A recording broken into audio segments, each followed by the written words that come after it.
নমস্কার সুধী দর্শক মণ্ডলী। আমি শিলিগুড়ি থেকে বীণাপাণি শিল্পী। শ্যামা পুজোর আলোকসজ্জা দেখতে দেখতে আমরা এগিয়ে চলেছি এলিট স্পোর্টিং ক্লাবের দিকে। দেখুন কি অপূর্ব সুন্দর আলোকসজ্জা। পথের দুপাশে দোকানিরা তাদের পসরা নিয়ে বসেছেন। এই জিনিসটা আমরাও একটা কিনেছি। এলিট স্পোর্টিং ক্লাব অপূর্ব সুন্দর করে তারা তাদের মণ্ডপ সজ্জা করেছেন। শিল্পীদের অপূর্ব সুন্দর হাতের কাজ এই সময় আমরা দেখতে পাই। ছোট্ট ছোট্ট জিনিস দিয়ে তারা এত সুন্দর করে তাদের শিল্প ভাবনা ফুটিয়ে তোলেন, সত্যি প্রশংসনীয়। আসুন আপনাদের মণ্ডপটি ঘুরিয়ে দেখাই।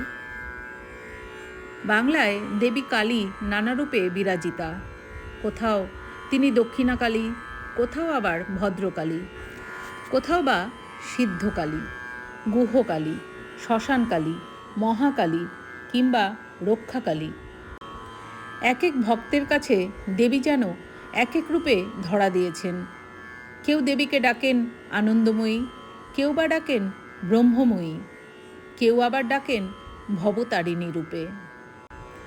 অপূর্ব সুন্দর মণ্ডপ সজ্জা দেখে চোখ জুড়িয়ে যাচ্ছে। মায়ের অপূর্ব রূপ। পুজো শুরু হয়ে গেছে। একজন দেখছি এখানে রিল বানাতে ব্যস্ত পুজো মণ্ডপে। শাক্তমতে প্রতি অমাবস্যা তিথিতেই দেবী কালীর আরাধনা করা হয়।